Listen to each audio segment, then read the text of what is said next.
Voy a un brujo que supuestamente me habían recomendado que él me puede hacer una protección para que no me robaran ni tampoco para que me mataran. Y yo viví creyéndome todo ese cuento, que eso me iba a proteger de que no me robaran, de que no me mataran. Bueno, pasando el tiempo, pastor, estoy en una fiesta y incluso en esa fiesta veo que el crucifijo, pastor, se rompe. Que yo pensé que con el collar, cuando se rompió el crucifijo, que se cayó en el momento que se cayó, yo dije, me van a matar. Yo lo único que pensé fue, bueno, hasta aquí cayó mi vida, bueno, si me van a matar, que me maten, dije yo, y agarré y me rompí el collar completamente, lo rompí y lo tiré a la basura.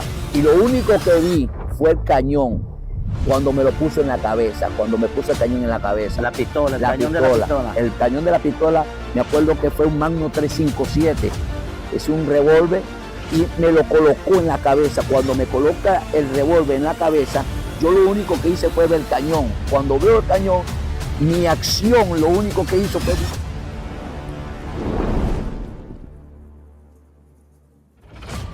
Dios le bendiga, Dios le guarde. Bendiciones para todos los que están viendo esta poderosa entrevista. Hoy tenemos a nuestro hermano, profeta del Señor Jesús Guevara, hombre de Dios de gran trayectoria, mi hermano, mi amigo, el cual hoy vamos a compartir experiencias sobre el tema de la liberación. Es el hombre que cariñosamente nosotros en el Ministerio Mundial de Dios el Poder lo conocemos como el psicólogo de los demonios, porque cuando quedan esos demonios feroces al final de cada cruzada, de cada evento, que están renuentes a salir, que se resisten a salir rápidamente, Jesús Guevara se encarga de estos demonios y yo no sé cómo hace. Los hace hablar, hace que se vayan. Dios tiene una gracia especial en él. Hoy vamos a hablar mucho acerca del tema de liberación, así que prepárense para este hermoso viaje explorando el área de liberación. Jesús Guevara, saluda a la cámara. Amén, amén. Dios le bendiga a todos pues los que nos van a observar por medio de este video y este en vivo pues que tenemos hoy. El grato pues de estar aquí en este lugar al lado del pastor William Toro. Verdaderamente es un honor estar aquí compartiendo esta entrevista poderosa que creo que va a ser de gran bendición para los que vayan a observar, los que vayan a mirar pues pequeña entrevista de parte del Señor, de las experiencias que he vivido pues en el mundo de liberación y cómo Dios pues pudo hacer en mí ese hombre que dice nuestro pastor William Toro, que cariñosamente me dicen el psicólogo de los demonios, pero es algo especial que Dios pues me ha depositado, me ha regalado a mí. Amén, amén. Eso simplemente cariñosamente que le decimos sí, el psicólogo de los demonios, pero para mí, uno de los hombres más usados en el área de la liberación de lo que Dios está levantando en este tiempo. No solamente en el área de la liberación, también en la palabra poderosa, una palabra revelada. Ha sido un hombre de Dios pues que se ha mantenido también íntegro, un ministerio impecable, de esos ministerios emergentes que viene levantando Dios en Ciudad Guayana y en Venezuela.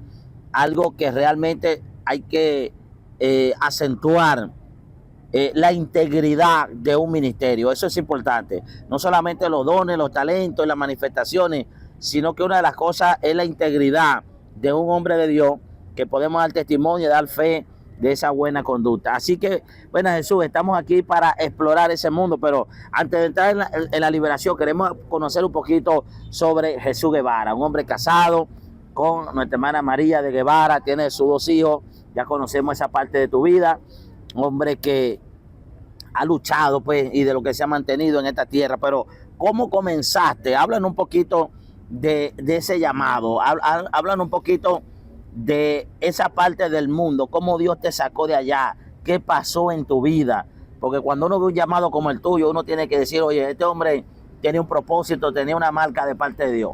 Amén, amén. Bueno, pastor, sí, verdaderamente fue algo sorprendente lo que Dios pues empezó en mí, en mi vida. Verdaderamente había algo especial de parte de Dios. Pastor, anteriormente pues cuando yo ni siquiera llegué a pensar a llegar a los caminos del Señor, pero en los propósitos de Dios estaba. Pero mi vida no fue fácil, mi vida fue una vida verdaderamente dura. Yo creo que anteriormente, hace muchos años ya antes de yo a lo mejor nacer en este mundo, ya había algo marcado y estaba determinado en la vida mía, porque desde un principio, desde mi nacimiento, y es algo muy fuerte, desde mi nacimiento ya el enemigo ya quería acabar conmigo. Wow. ¿Tú no Imagínate. naciste en un hogar cristiano? No, yo nunca nací en un lugar cristiano. ¿De dónde venía tu mamá? ¿De dónde venía tu papá? ¿Cuál era el fundamento de las creencias de ella? Bueno, la parte paterna, la mayoría de la familia de mi papá sí son cristianas. Mi abuela, mi abuelo eran hombres cristianos evangélicos, y yo veía el evangelio como algo chistoso o algo que estaban como que chiflados en la área, porque la parte de materna, de mi madre, toda la familia son católicas, la mayoría de toda la familia son O católicas. sea, mucha idolatría. Mucha idolatría. Entonces, viví en ese campo de idolatría. Más que todo, yo me crié en la parte de mi abuela, la parte de la parte materna. Ahí más que todo yo me formé en esa casa, porque mi abuela me agarró mucho cariño, como era su primer nieto, ¿ve? Y a la vez nací en esa casa, y como había ese tipo de creencias de idolatría, de arrodillarse delante de la Virgen, de creer que el cura que estaba enfrente de aquella capilla tenía que darle reverencia, y para de contar tantas cosas que a lo mejor se le enseña a las personas que están metidas en ese mundo de católicos. Háblame de tu papá. ¿De dónde venía tu papá? ¿Cuál fue la creencia de él? Bueno, mi papá nunca llegó a ser cristiano. Mi papá, a pesar que su mamá, su familia, sus hermanos, la mayoría de todos sus hermanos cristianos evangélicos hoy en día todavía permanecen en el evangelio. La mayoría de todos los hermanos de mi papá son cristianos, pero mi papá nunca llegó a meterse en este camino, pues, del evangelio. Él se inclinó más que todo en el camino del catolicismo, de estar metido en esa religión del catolicismo, de la idolatría, de prenderle velas a los santos. Entonces llegó a ese punto donde después entra al mundo de la masonería, y cuando entró en el mundo de la masonería, pues se desvió tanto que llegó a tener tanta esa creencia de la masonería que lamentablemente perdió hasta la vida completamente. O sea, él murió estando allí Metido en la masonería completamente. Wow, Hundido en la masonería. ¿Cómo muere tu papá? Cuéntanos eso. Bueno, lo llaman por teléfono, donde supuestamente lo habían llamado para darle un rango de maestro en la masonería, porque en la masonería se utilizan mucho los rangos de principiantes, maestros, y ya lo habían llamado porque lo iban a pasar a maestro. Y él estaba celebrando pues ese ascenso que tenía, y viniendo de regreso de Puerto Ordaz hacia San Félix, en las compuertas de aquí del aliviadero de Macagua. Eso fue en el 2006. Es para que entiendan lo que no son, una represa de las más grandes de la ciudad. Sí. ¿Qué pasó allí? Él venía tomado pues en los efectos del alcohol, y se quedó por un instante dormido. Porque, ¿cómo sacamos esta hipótesis? Porque él impactó con un vehículo que estaba atravesado, exactamente dañado en las compuertas, y él impacta con ese vehículo, y en el momento que impacta se desvía hacia los barandales, hacia la defensa que dan a los aliviaderos. Una de las defensas, de los tubos de la defensa, se rompe, ¿ve? Entra por el motor, entró directamente al motor, entra directamente por sus partes íntimas, sale directamente el tubo por la parte de atrás de su parte, y directamente va hacia la parte del aliviadero. Se cayó abajo en la compuerta, Abajo. ¿cuántos metros hacia abajo? Vamos a ver aproximadamente unos 14, 15 metros que tiene en esa profundidad. Tengo entendido que ese video está en YouTube, Exactamente. que fue noticia grande en Ciudad Guayana, así que vamos a montarlo aquí atrás, vamos a buscar esas imágenes para dar testimonio de ese hecho, pues un hecho lamentable, pero que fue un hecho verídico. Y después de allí, yo me imagino que viene un trato de Dios, pues eso es cosas que marcan la vida de alguien. ¿Cómo fue el proceso para Dios acercarte a Él? ¿Cómo Dios te fue acercando al camino de Dios? Bueno, pastor, me di cuenta de muchas cosas que incluso llegué a pensar hasta meterme hasta masón, imagínate, porque veía toda este embrollo que mi papá tenía, y yo quería pues tener también el mismo enlace que tenía él, porque yo quería seguir los mismos pasos de él. Yo quería hacer lo mismo que hacía él. Pero nunca me fue permitido entrar en esa religión, porque yo varias veces intenté entrar en la religión de la masonería, pero nunca pude entrar en la religión de la masonería. No sé por qué motivo, a lo mejor por el propósito de Dios que yo tenía, pero empecé pues a indagar muchas cosas, que incluso después de tanto tiempo empiezo a trabajar en un camión de licor, ¿ve? Y en ese camión de licor me iban a robar un día, me iban a atracar. Y en ese mismo camión, de tanto el temor que yo tenía, voy a ser un brujo, porque esto empieza desde ahí. Voy a un brujo que supuestamente me habían recomendado que él me puede hacer una protección para que no me robaran, ni tampoco para que me mataran. Y yo me dirigí hacia el brujo pues me hizo un collar, donde ese collar me puso un crucifijo, y después tuvo que darme una estampa del Arcángel Miguel. Incluso cuando me dio esa estampa del Arcángel Miguel, me dijo que tenía que prenderle una vela. Cada vez que yo iba a salir a trabajar, yo tenía que prenderle una velita a San Arcángel. No podía dejar que nadie me tocara el collar, que nadie me tocara el crucifijo. Tenía que colocarlo, cuando me lo quitara, tenía que colocarlo en un lugar especial que nadie me lo podía tocar. Y yo viví creyéndome todo ese cuento, que eso me iba a proteger de que no me robaran, de que no me mataran. Wow. ¿Qué pasó con esa protección?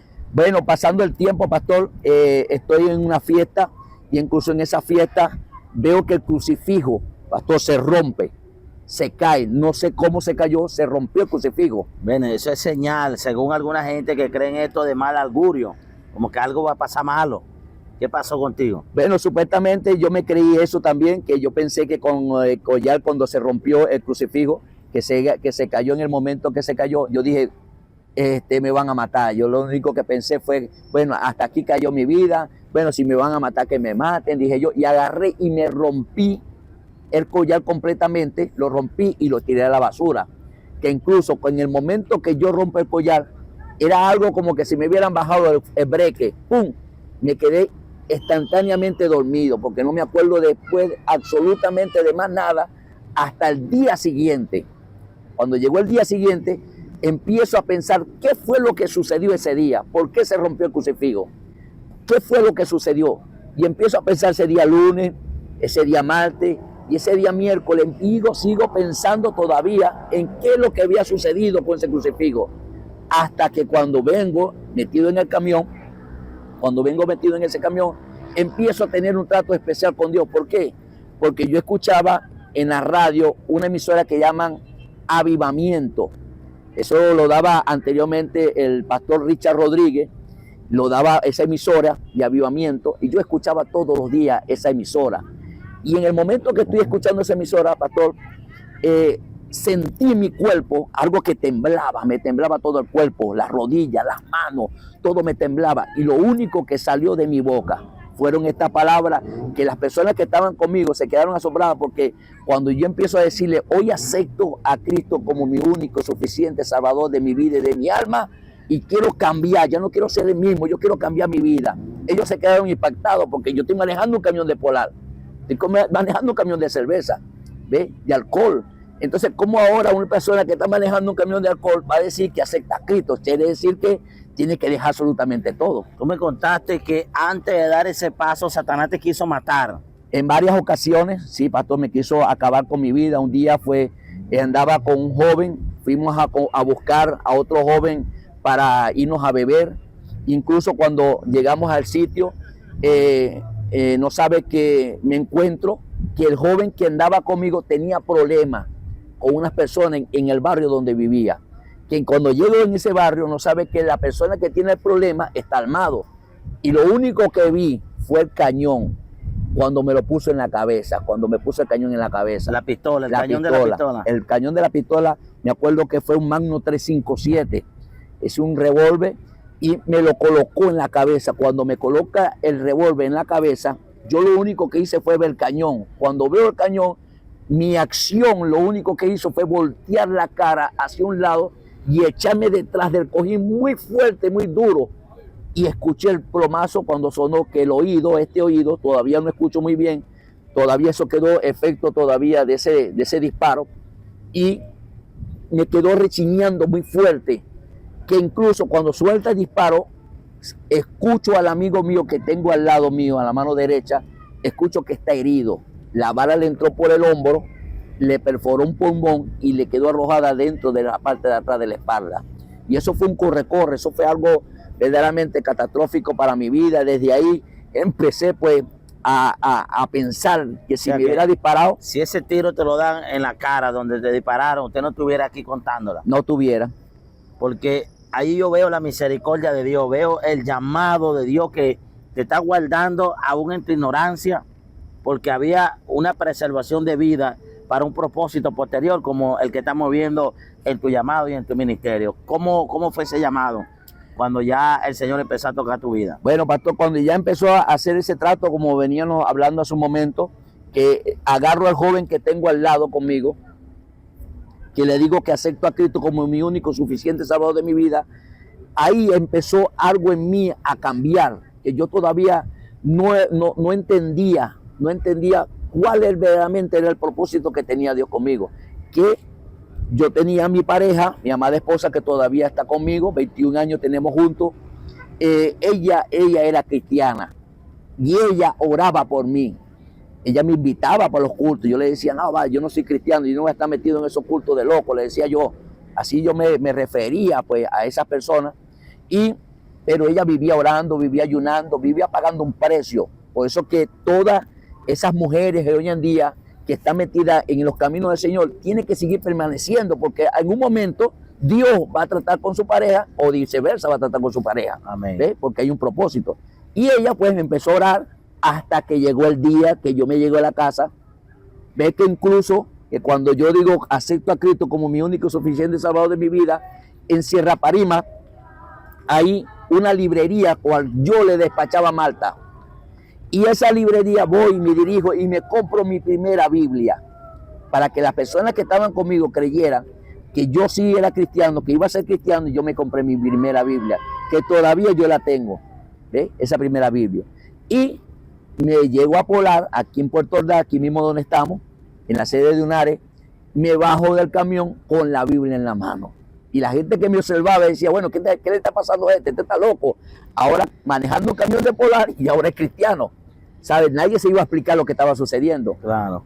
¿Ves? Porque había un trato de parte de Dios y había una transformación. Y ahí fue donde yo empecé pues a experimentar muchas cosas. Me tuve que retirar del trabajo a la semana, pero empecé a tener una búsqueda intensa. Ahí es donde comienza la clave de un ministerio de liberación, la búsqueda. ¿Cómo fue esa búsqueda cuando comenzaste en los caminos de Dios? Bueno, cuando yo llego a los caminos del Señor, lo primero que hice fue buscar primeramente una iglesia. Llego a la iglesia Génesis, que se está ubicada en Los Alacranes. El pastor que estaba dirigiendo pues aquella iglesia todavía es el pastor Santo Pacheco, ¿ve? Y fue mi primer pastor que estaba ahí en esa oportunidad. Y yo estaba ahí, y ahí llegó fue nuestro hermano Adolfo López, llegó en ese momento, pues nos hicimos amigos en ese instante. Y entre los otros dos empezamos a buscar a Dios locamente. Nos metíamos vigilia, cadenas de oraciones, vivíamos metidos constantemente en la madrugada. Yo casi ni siquiera dormía. Mi esposa me decía que agarrara la cama, que me iba a volver loco, que por qué estaba orando tanto. Incluso que ella era cristiana, pero lo que yo estaba viviendo era algo intenso. Primer amor, pero intenso. Intenso, demasiado intenso. Que yo me metí tanto en la oración, en la búsqueda, que yo de madrugada duraba hasta 6 horas metido en la presencia de Dios. Me metía 21 días metido en las madrugadas, de ahí no me levantaba, se aparecían los demonios, yo veía los demonios pegados de la pared, se me aparecía el mismo diablo, me decía que me iba a matar. Y ahí fue que empezó al ministerio empezar a fluir, porque primero fue un comienzo en la intimidad con Dios. Ahí fue algo que empecé a experimentar, que hasta que llegó nuevamente aquel llamado intenso que yo tenía que ir a ayunar, porque yo nunca había ayunado. Me tocó ese día ayunar, y ahí fue donde comienza todo. Tengo esa gana, ese deseo de irme a ayunar. Y le digo al pastor, yo quiero ir a ayunarme 3 días. Ve que me da el permiso, subo a Palo Gacho. Cuando subo a Palo Gacho, a mitad de camino, digo, ¿para qué yo vengo para acá? Ya el enemigo empezó a sembrarme algo ahí. ¿Para qué vengo para acá? Yo me quiero quedar en mi casa. Pero algo me impulsaba que yo tenía que ir a Palo Gacho. Y cuando llego a aquel lugar, que agarro el bolso y lo pongo en aquella maloca, un hombre se levantó y me dijo, así te dice el Señor. A mitad de camino querías devolverte hacia atrás. Pero yo fui el que te traje a este lugar porque aquí es donde yo te voy a preparar. Ese fue el primer día que Dios me empezó a hablar en mi vida, por medio de una persona. Wow. Y ahí fue que estuve empezando a tener una experiencia, fui subiendo cada día más de 3 días, subía 7 días, y así sucesivamente, hasta que un día que escuchó la voz de Dios, primera vez que escucho la voz de Dios que me dijo, hoy te voy a usar. Yo decía, Dios me va a usar hoy. Y me llené tanta de alegría que yo pensaba que Dios me iba a usar en el mensaje o en la administración o que iba a quitar el predicador. Yo en mi ignorancia todavía porque no tenía conocimiento pleno. Pero yo sabía que Dios me había hablado que me iba a usar. Amén. Entonces, cuando llega el hermano Cheo Ramos dice, los que están orando 2 horas, que oren 3 horas. Y el que está orando 1 hora, que oren 2 horas. Pero nadie que se acueste a dormir sin orar. Cuando llegamos al sitio de la maloca, veo que todo el mundo agarró la hamaca por donde quiera, a acostarse. Yo me levanto y le digo, hermano, ¿ustedes no escucharon lo que dieron el hermano Cheo Ramos? El hermano Cheo dijo que nadie se acostara sin orar. Él me dice, sí, es verdad, verdad. Y empezamos a hacer una rueda. Y en ese momento yo me agarro de un joven muy alto, el joven, y empiezo a orar. Pero veo y observo que el joven está haciendo gestos que no son de Dios. Y empezó a moverse como una culebra. Se empezó a mover, se empezó a mover, se empezó a mover. Yo estoy mirando lo que está sucediendo con el joven, pero ninguno de los que están ahí están observando porque ellos tienen los ojos cerrados, pero yo los tengo abiertos, ¿ves? Observando, y empiezo a orar por Dios, empiezo a hablar con Dios, empiezo a hablar con Dios, digo, Señor, haz lo que se estremezca más. Y él se empezó a moverse más, y empezó a moverse más. Le digo, Señor, que suelte la boca. Y en ese momento, cuando suelta la boca, el muchacho cae, ¡blum!, tirado en el suelo. Todos los que estaban ahí empezaron a gritar diciendo, wow, la gloria de Dios se metió, aquí está Dios, aquí está Dios. Yo con los ojos abiertos, cuando me asomo al joven, veo que el joven, la cabeza, se le empezó a transformar en una cabeza de un lobo muy feo, horrible, los ojos se le metieron para adentro, esto empezó a crecerle la boca y empezaba a hacer así, ¡uah! ¡Uah! Y yo lo veía con los ojos abiertos, ni siquiera con los ojos. Estaba viendo una visión. Completamente, veía todo lo que estaba sucediendo con el joven. Yo le digo, no vale, yo lo que está endemoniado. Y la gente empezaron a sorprenderse de lo que estaba sucediendo. Lo agarramos ese día, lo llevamos a la maloca. Ese día duramos desde las 9 de la noche hasta las 12 administrando la liberación a ese joven. Pero el que veía los demonios era yo. Pero había otra persona que con la autoridad lo reprendía y ellos salían, pero yo les decía los nombres, porque Dios me hablaba y me decía, es el tal fulano, es tal, y está. Ahí es donde yo empecé a aprenderme todos los nombres de la mayoría de todos los demonios que operan en el área de oscuridad. Y empecé pues a tener una experiencia con Dios, muchas experiencias con Dios, que incluso la más fuerte para mí fue el día que yo llegué a mi casa, que llegué de unos ayunos, y cuando me acuesto a dormir, el cuerpo mío sale, mi espíritu salió del cuerpo. Cuando salió del cuerpo, el televisor se me prende. Cuando se me prende, salió una cabeza muy fea, muy grande. El mismo diablo saca la mano y me señala, me decía, Jesús Guevara, voy a acabar contigo, te voy a matar. Esa fue la primera amenaza que yo tuve en el mundo espiritual. Una de las tantas. Jesús Guevara, voy a acabar contigo, te voy a matar. Y yo lo veía. O sea, tú has tenido una persecución diabólica de siempre. De siempre. ¿Qué nos dices tú de esa gente que anhela que Dios lo use en liberación, pero no saben cuál es la persecución que trae ese ministerio? Bueno, pastor, háblele a la multitud que está ahí. Bueno, pastor, la persona que anhela de tener esa experiencia de liberación, tiene que atenerse a muchas cosas. ¿Atenerse a qué? Atenerse a ataques demoníacos, ataques de muerte. En el trayectorio de la vida mía de ministerio, he sufrido muchos accidentes de tal magnitud que el último está reciente, el 13 de abril. Pues yo venía en la motocicleta, un carro me impactó la motocicleta y me partí la pierna, 2 dedos debajo de la rodilla. Pero ya yo tenía anteriormente una advertencia de parte de las tinieblas, donde las tinieblas me estaban diciendo que iban a acabar conmigo, que me iban a matar, que me iban a destruir, porque yo le hacía mucho peso a las tinieblas, que yo lo tenía cansado. Jesús Guevara, me tienes cansado, y con aquella rabia, Jesús Guevara, quiero matarte, quiero acabar con tu vida, pero ellos no pueden tocarme si Dios no se lo permite. Amén. Así es. Bueno, Jesús, tú has sido un hombre clave, lo que la gente no sabe, en todas las cruzadas de avivamiento, desde la número 1 hasta la última que tuvimos hace poco con el pastor Villarruel, 8 cruzadas en el Cerro del Gallo. Tú has sido un hombre clave en la liberación, que no estás arriba, no has predicado un evento en el Cerro del Gallo, pero es clave el trabajo de escudero. Háblanos cuál es el trabajo del escudero en medio de la cruzada en el Cerro del Gallo, y a ti te ha tocado dirigir ese equipo de trabajo, un equipo de 80 personas, a veces equipo de 50, de 60 hombres y mujeres, que casi todo Dios lo usa en liberación. ¿Cuál es esa experiencia? ¿Qué experiencia te ha dejado el Cerro del Gallo? Amén.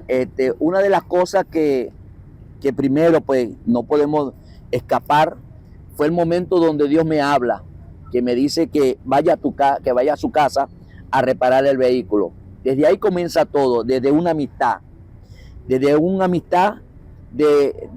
hombre de Dios a un hombre de Dios. Yo veía al pastor William, anteriormente, antes de ser pastor, yo lo veía como el evangelista, y yo pues me propuse andar con él, con usted, caminando en ese comienzo de evangelista.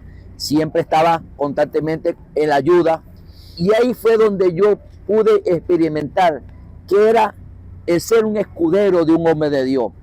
Y empecé pues a proponerme de aprender de todos los consejos que me daban cada vez que yo veía a una persona, o cada vez que yo escuchaba por esas redes, esas predicaciones. Eso me daba de enseñar algo, que yo tenía que estar al lado de un hombre que tenía un ministerio muy grande de parte de Dios, y yo sabía que si yo andando con esa persona, yo podía recibir lo mismo que tenía esa persona. ¿Ve? Amén. Ayudarlo, apoyarlo en todo lo que iba a necesitar en ese momento. Como escudero ahora, he aprendido muchas cosas, como de dirigir a 80 personas. Como escudero del pastor William, pues he estado en esas cruzadas. No estoy en escena, aparezco en algunas escenas, pero estoy ahí como el escudero principal del pastor William Toro.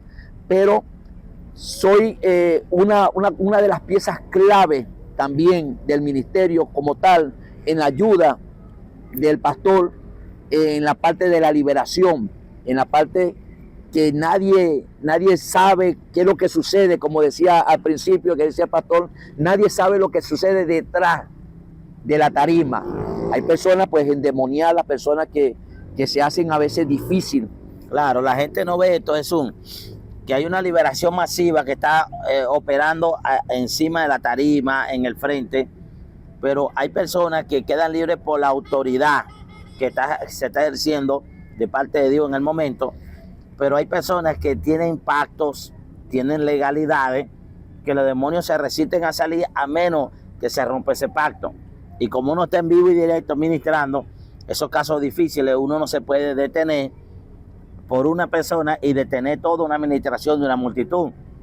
Esos que quedan así renuentes de último son los que uno pasa para la parte de atrás de la tarima, y hay un equipo especializado atrás que se encarga de ello, que le va ministrando, va hablando con los demonios, va discerniendo qué es lo que pasa, y van quedando libres uno a uno. Pero en cada cruzada siempre hay 5, 10, 8 personas que están en esa condición, y este es una pieza clave, nuestro hermano Jesús, porque es el que está encargado de esa parte, que yo pienso que una de las más difíciles que nos toca pues en cada uno de esos eventos. Ya estamos preparados para eso.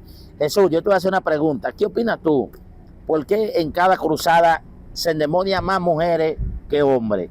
O en cada lugar a donde uno va. 80% de los endemoniados son mujeres. ¿Qué tú opinas de eso en el área de la liberación? Yo digo que la mayoría de las personas que son damas, pues mujeres, que se manifiesta, porque sí es verdad, se manifiesta mucho esa parte de personas endemoniadas en esa área. Pastor, yo digo que las puertas que la mujer abre en el mundo espiritual y a veces se niegan de ellas mismas de desprenderse completamente, de quedar libre, o que ellas mismas son las que permiten. ¿Por qué? Por rabia, o a lo mejor porque el esposo le está siendo infiel, ellas mismas van y consultan a los hechiceros, a los brujos, hacen pacto. ¿Ve? La mujer, yo creo que es la parte más débil que el hombre. El hombre es un poquito más rígido, más fuerte, pero la mujer, como que la mente de la mujer es un poco más débil en la parte para ser seducida o ser influenciada por las tinieblas. Sí, eso es común, ver siempre un mayor porcentaje de mujeres allí. Yo añadiendo un poco de eso, yo pienso que la mujer es más emotiva, más sentimental, y Satanás juega un papel importante, los demonios, en tocar las emociones de las mujeres. Yo creo que por ahí se abren muchas puertas. Aparte de eso, que hay hombres que están endemoniados, pero los demonios no lo poseen, quedan libres y simplemente reciben liberación, pero sin ninguna manifestación externa. No quiere decir que no tengan posesiones demoníacas. Entonces, este es un camino amplio, Jesús, de campañas, de cruzadas. Yo te veo con tu agenda predicando, ministrando, has ido a muchos lugares, has recorrido gran parte de Venezuela ministrando, predicando. Háblanos de la experiencia de qué es un ministerio, qué ha sido o cómo ha significado dejar todo para servir a Dios en un ministerio. Bueno, para mí no ha sido un poco fácil, pues que yo venía de una costumbre de tenerlo todo a la mano, y desprenderse es depender de Dios. Y esto me ha enseñado mucho en este tiempo donde pude dejar, pues empezando la pandemia, tuve que dejar el empleo. Yo trabajaba en la empresa Sidetul como electromecánico de maquinarias pesadas. Tuve que dejarlo. ¿Por qué? Porque escuché la voz de Dios que ya era el tiempo de desprenderme, que tenía que depender de Él. Y verdaderamente para mí no ha sido fácil, pero sabiendo de que el que me mandó no miente, el que me ordenó me va a cumplir. Entonces, ¿cuál es mi parte que me toca? Es cumplirle a Él. Mientras que yo le cumpla, Él me va a cumplir también a mí. Amén. Entonces, amén. Yo le digo que el dejar todo para mí, pastor, también es algo especial, porque entregarme a Dios completamente en un ministerio para mí, pastor, verdaderamente me ha salido de bastante, ¿cómo decirle? De agrado, para poder yo experimentar tantas cosas en mi tiempo libre y tener esa libertad de poder seguir buscándolo, esa presencia, y poder, pues, preparándome cada día más en el ministerio. Amén, amén. Ahora vamos a entrar en materia de liberación. Cuéntame unos testimonios que te hayan marcado, cosas sobrenaturales en la liberación que tú has visto, que eso te ha dejado marcado, que ha sido algo poderoso en la manifestación, porque la liberación es aprendizaje en la práctica. Sí, pastor. Bueno, en donde me quedaron son varios. Voy a tocar varios puntos solamente. Una vez en Cúpira, estaba predicando en Cúpira, y en medio de la multitud salió una joven caminando al revés, caminando como una araña, y la cabeza la tenía metida, doblada, y la había sacado por la parte de abajo de su cuerpo, y caminaba de espalda dentro de la multitud. Cuando yo vi eso, yo dije, Dios mío, verdaderamente que el diablo no juega con nadie. Pero le damos la gloria a Dios que en el momento que esa joven se manifiesta y veo que sale de la multitud, Dios pues permitió usarme en ese momento, porque toda la gloria es de Dios, usarme en ese momento para que esa joven quedara libre. Otro de los testimonios que me marcó bastante, y eso fue una experiencia para mí, un día que un joven estaba endemoniado y habían varias personas que lo tenían sujeto y no podían con el joven. Y pues en la sabiduría de Dios le digo, Señor, envía tus ángeles y quiero que me lo retenga de las manos y de los pies. Y en el momento algo descendió del cielo y él quedó sujeto de las manos y de los pies, quedado extendido en el suelo, que incluso yo le decía, pero suéltate al demonio, yo le decía, pero suéltate de ahí, y él me decía que no podía, que yo le dijera a los ángeles que estaban ahí que se fueran. Pero yo le decía, pero si tú no tienes poder, ¿por qué tú no te sueltas? Yo jugando todavía con el demonio ahí, le decía, pero si tú no tienes poder, pues, pero suéltate. Me decía, no, yo no me puedo soltar. Es donde nosotros vemos que el poder de Dios está sobre encima de todas las tinieblas. Y el joven no quedaba libre. Vengo yo en esa experiencia que Dios me ha permitido y le digo, no, vale, tú lo que eres un pobre demonio, además tú ni siquiera sabes cómo tú te llamas. Y ahí fue cuando me dijo, yo me llamo el indio Huaycaipuro. Ah, tú te llamas el indio Huaycaipuro. Ahí fue cuando lo reprendimos por su nombre y en ese momento el joven quedó libre. ¿Por qué? Porque sabemos que Dios tiene autoridad sobre todas las cosas, ¿ves? Y a veces uno ve esto como algo, a veces la gente lo ve como algo normal, pero en el mundo espiritual es algo muy peligroso. Amén. Y esa gente que rompe altares, ha quemado ollas de santería, Dios te ha entregado altares completos a ti. Sí, cuéntanos esas experiencias. En una ocasión me llaman en un hogar y me entregan completamente un altar grande, donde en ese hogar pues estaba una persona que practicaba pues la santería, y ese joven quería pues ya salir completamente de la santería. Me entregó la olla, me entregó los instrumentos, los utensilios, me entregó los collares de lo que llaman los nindil, no me acuerdo muy bien el nombre que utilizan ellos, me lo entregó completamente en las manos y fui directamente con la autoridad de parte de Dios y pues los rompimos. El muchacho quedó libre también, la familia completa, que incluso hoy en día le sirven a Dios.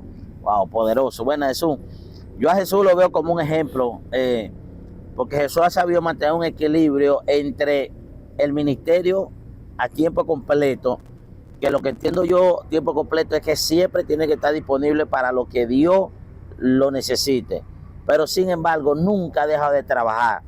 Siempre tú trabajas en electromecánica, mecánica de vehículos, liviana, trabajas en electricidad de vehículos. Ahora yo te veo que también trabajas en refrigeración. Y eso te ha mantenido tener un equilibrio para tú sostener a tu familia.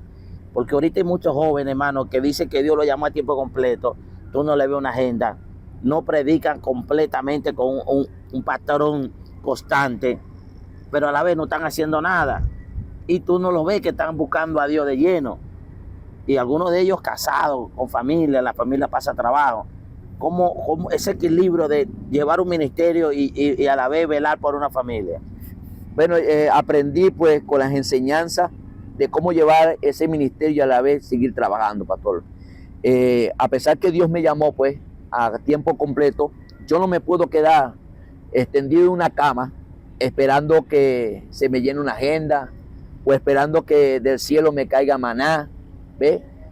La fe sin obra es muerta. Entonces aprendí también la parte de la refrigeración, de aire acondicionado, de nevera, y empecé pues a hacer varios trabajos que incluso no me impide de buscar a Dios, ni tampoco me impide de tomar mis asignaciones como las actividades de la campaña, igualmente acompañarte en varias actividades tampoco, porque yo tengo un equilibrio. ¿El equilibrio cuál es? Yo busco la manera que en mis tiempos libres hacer cualquier tipo de trabajo para poder yo suplir a mi hogar, porque yo tengo 2 hijos, yo tengo 2 jóvenes, que yo tengo también que responderle, porque yo no le puedo decirle a ellos cuando el día que yo me pida o que mi esposa el día que ella me pida, yo dice, no, yo estoy esperando que me caiga aves del cielo y estoy esperando que Dios me mande un lienzo con unos dólares. No, yo tengo que moverme para buscar también esa bendición de parte de Dios, porque sabemos que en este camino hay un equilibrio y el equilibrio es que tenemos que mantener también a nuestra familia. Amén, amén. Bueno, eso es una bendición, mi hermano Jesús Guevara, un hombre que me ha acompañado en muchas batallas. Acabamos de llegar ahorita de una gira en el sur del país. Fue poderosa esa actividad allá. Y bueno, seguimos para adelante. Creemos que van a haber otros programas en el área de liberación, porque la gente quiere aprender mucho sobre este tema. Así que próximamente vamos a seguir grabando otro contenido que tengan que ver con el área de la liberación. y lo que tenga que ver con el ministerio. Bueno, yo me despido en este corte. Dios me lo bendiga, Dios me lo guarde. Bueno, Jesús, las cámaras son suyas. Amén. Dios le bendiga, Dios le guarde. Bueno, las personas que quieran pues ejercer un ministerio de liberación, aquí lo que vale es la constancia y la dedicación, e incluso desprenderse de muchas cosas que no están alineadas con Dios, para que Dios pueda entregarte una autoridad y Dios pueda usarte en ese área de liberación. Tienes que separarte de muchas cosas. Así que yo te incito pues a seguir buscando a Dios y manteniéndote en la obediencia y en la santidad de Dios. Dios te bendiga. Bueno, próximamente, el próximo tema, Jesús, vamos a hablar acerca del profeta, el ministerio profético, que no se tocó, y vamos a hablar sobre el avivamiento en Venezuela. Amén. Dios te bendiga. Bendiciones.